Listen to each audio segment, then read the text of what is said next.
না পাইবে কৃষ্ণ সম বন্ধু, গীতা পাঠে কৃষ্ণধ্বনি করিবে ভব সিন্ধু। কৃষ্ণ কৃষ্ণ বলিবারে নাহি চাই ধন, কৃষ্ণ গজ সর্বত্রে পাইবে উত্তরণ। কেন প্রভু না পাইবে অখিল ভবনে, গজ কৃষ্ণ দ্বিজবর ভবনে। আমাদের একমাত্র পরম বন্ধু ভগবান শ্রীকৃষ্ণ এবং আমাদের যত শাস্ত্র, যত জ্ঞান, যত বেদ আছে, সর্বশ্রেষ্ঠ গ্রন্থ হলো আমাদের গীতা। কারণ হলো ভাগবতের দ্বাদশ স্কন্ধে একটা শ্লোক আছে যে নিম্নগামিন যথা গঙ্গা দেবতানং উচ্চরিতা বৈষ্ণবানং যথা শম্ভু পুরাণানং ইদং তথা, যে নদীর মধ্যে সর্বশ্রেষ্ঠ গঙ্গা। তো এখানে যদি কেউ গুগলের স্টুডেন্ট থাকে তাহলে বলবে যে পাঠক কি বলে যাচ্ছে, এখানে তো গঙ্গা শ্রেষ্ঠ কিভাবে হবে? নীল নদ রয়েছে, চওড়া নদ রয়েছে, সে বলিতেছে যে গঙ্গা শ্রেষ্ঠ। গঙ্গা আমি সেটা গুগল দিয়ে বলছি না, সেটা আমরা শাস্ত্র দিয়ে বলতেছি যে আমাদের সর্বশ্রেষ্ঠ নদী হলো গঙ্গা।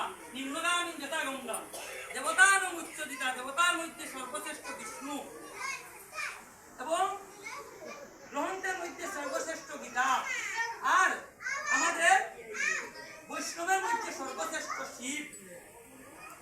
তো গঙ্গা আমাদের শ্রেষ্ঠ, সেটা স্বয়ং আমাদের বিষ্ণুর চরণ থেকে ব্রহ্মার কমণ্ডলী থেকে আমাদের শিবের মস্তকে, এর জন্য আমাদের গঙ্গা শ্রেষ্ঠ।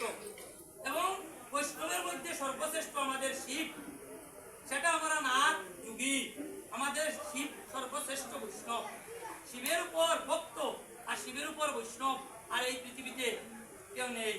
রামায়ণ স্বয়ং রাম বলেছেন যে শিব পূজা বিমুখ হইয়া যে আমার কাছে আসবে এবং আমার পূজা করিবে, সেই পূজা আমি গ্রহণ করব না,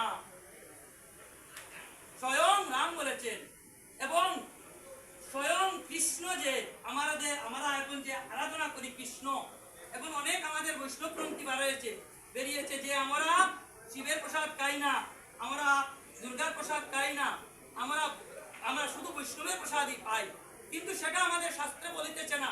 যদি আমি বৈষ্ণব হয়ে থাকি তাহলে আমি ভাগবত চর্চা করি। ভাগবত চর্চা করতে গেলে আমি প্রথমেতে দেখি যে নিম্নগামী যথা গঙ্গা দেবতানং উচ্চরিতা বৈষ্ণবানং যথা শম্ভু, যে আমাদের শিবই পরম বৈষ্ণব। তাহলে কেন তোমরা শিবের প্রসাদ খাও না? বলে ডাইরেক্ট শিবের কাছে নিবেদন করা হয়। বলে কোনো প্রসাদও ডাইরেক্ট নিবেদন করা হয় না, বিষ্ণু ব্রাহ্মণ স্বয়ং উপস্থিত বিষ্ণুকে নিবেদন করে তারপর সবই প্রসাদ দেবদেবীকে দেওয়া হয়। তারপরে তারা বলে আমরা বৈষ্ণব, আমরা উচ্চ।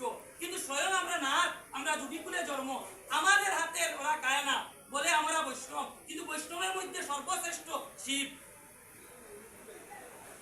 এবং বেদের মধ্যে ভগবান শ্রীকৃষ্ণ বলিতেছেন, বেদের মধ্যে আমি সামবেদ, যে যখন বেদের মধ্যে কৃষ্ণ সামবেদ হন, তাহলে আমরা কি কৃষ্ণ ভক্ত নয়? আমরা নাথ, আমরা যুগী। শ্রী ভগবান ইয়ার আগে সপ্তম অষ্টম নবম অধ্যায় নিজের অলৌকিক ঐশ্বর্যের বিবৃতির কথা কিছু কিছু বলিয়াছেন। এইবার বিস্তারিত করিয়া তাহা বলিতেছি। অর্জুন, আমি সকল পদার্থের শ্রেষ্ঠ এবং সংসার অংশ। তিনি বলিতেছেন সর্ব পৃথিবীর যে পদার্থ আছে এবং সর্বকিছু, এই যে যজ্ঞ হইতেছে, ব্রাহ্মণ দেবতা বিষ্ণু যজ্ঞ করিতেছে, তোমাদের মাতার উদ্দেশ্যে, তোমাদের পূর্বপুরুষের উদ্দেশ্যে যে পিণ্ড দান করা হবে, সেটারই সার স্বয়ং অনাদি আদি গোবিন্দ পরমেশ্বর ভগবান শ্রীকৃষ্ণ। সেটা ব্রহ্ম সংহিতাতে বলা আছে যে ঈশ্বর পরম কৃষ্ণ সচিদানন্দ বিগ্রহ অনাদি আদি গোবিন্দ সর্বকারণের কারণ, এই সর্বকিছুর যজ্ঞের অধিকারী তিনি। এবং তিনি বলিতেছেন আমার এই ঐশ্বর্যের কথা দেবতা ও ঋষিও ভালোভাবে জানে না। আমার এই ঐশ্বর্যের কথা দেবতা ও ঋষি কোনো ভালোভাবে জানে না।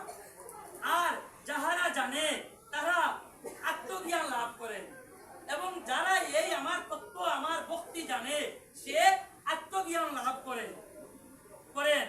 আমি সবই ইহা জানিয়া যাহারা আমার উপাসনা করেন, আমি তাহাদের অশেষ জ্ঞান দান করি। যে সময় তাই বিশ্বরূপ দেখাইছই, তখন স্বয়ং সর্বকিছু তার অঙ্গে অর্জুনকে দেখাইছি।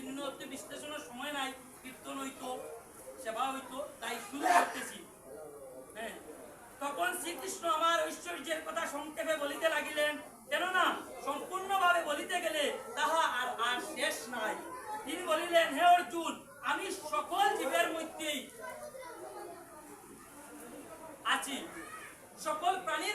আছি, কোন শাস্ত্রের মধ্যে নাই মাছ মাংস খাইও না এবং প্রাণী হত্যা করিও না, এটা সত্যি।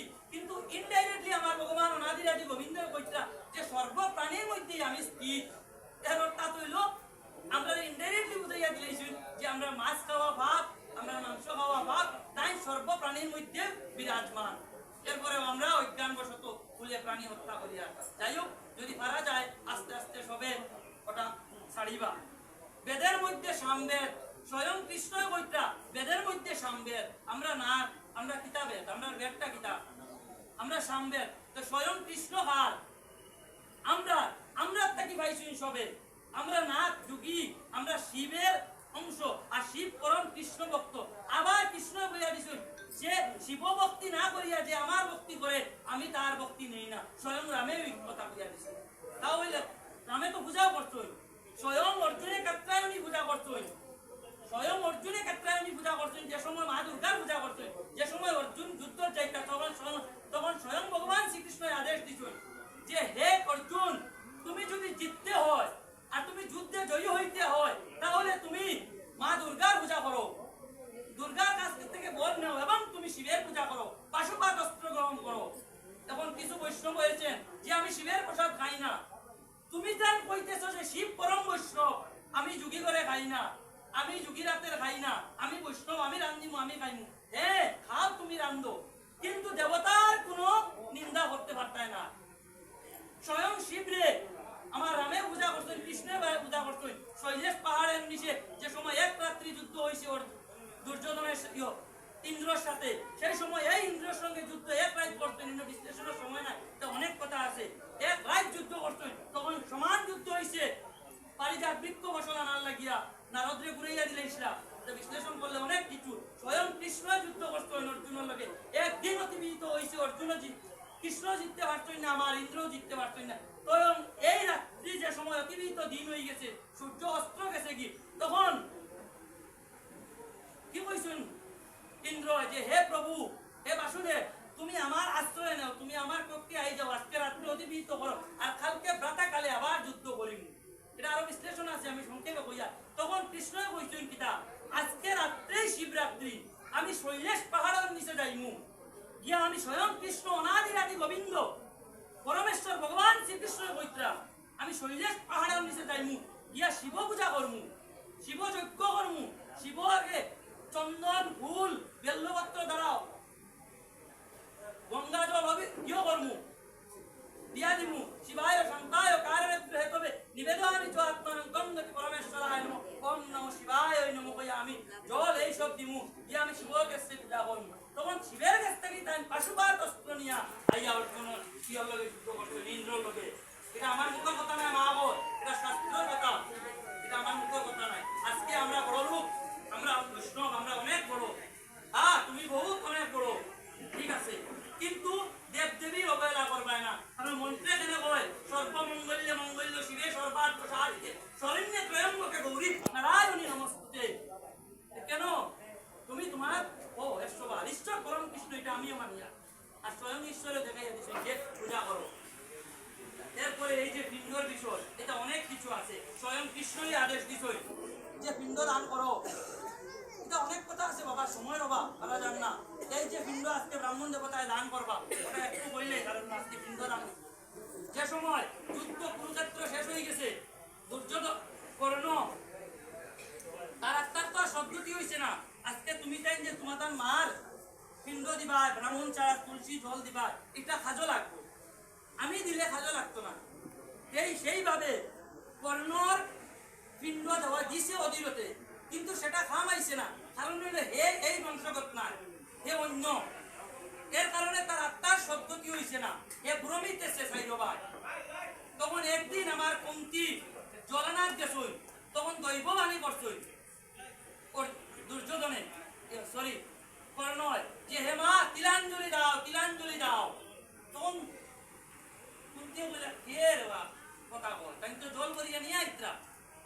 তখন আকাশ একটু দেখতে পাচ্ছি যে আমার পুত্র কর্ণ, মা আমার তিলাঞ্জলি দাও, আমার তিলাঞ্জলি না দিলে আমার উদ্ধার হইতো না। কেন তোমার তিলাঞ্জলি তো অধীরতে দিয়া দিছে। বলে মা তুমি জানো না এই কথা, তোমার পুত্র আমি, আর তুই অধীরতে তিলাঞ্জলি দে, সেই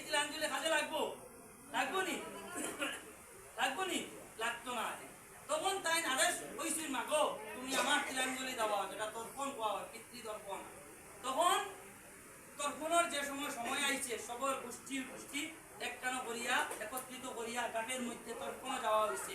স্বয়ং কৃষ্ণের আদেশ দিছিল যে হ্যাঁ, যদি কর্ণার তিলাঞ্জলি না দেওয়া হয় তাহলে তার আত্মা এই সাইরবায় ভ্রমিয়া থাকবো। এই কারণে শ্রাদ্ধ করা। শ্রাদ্ধ না করলেও হয়, কেউ পিটিবনি শ্রাদ্ধ না করলে, কেউ পিটিত না। এটা তোমার আত্ম, তোমার মা এতদিন খাওয়াইছিল, তোমার মা গর্বে নিছই, তোমার মায় লালন পালন করছই। এই পুত্র হইয়া যদি আমি শ্রাদ্ধ করতে পারি না, পিণ্ড দান করতে পারি না, আল্লাহ দুর্ভোগ আর হইতো না। এটা প্রথম অধ্যায় কইয়া দিছই। যাদের হয় কৃষ্ণকুল ধর্ম আর সদায় শুনেছি তাহার নরকে নিবাস। জলপিণ্ড নাহি পাবে পিতৃপিতামহ কুলাঙ্গার বলিয়া সাপ দিবে হরত, সেটা অর্জুনে কর কৃষ্ণরে যে আমি দুর্যোধন মারি দিমু। কিন্তু দুর্যোধন মারার বাদে তো যুধিষ্ঠির ধৃতরাষ্ট্র তো আর তিলাঞ্জলি পিণ্ড হইতো না।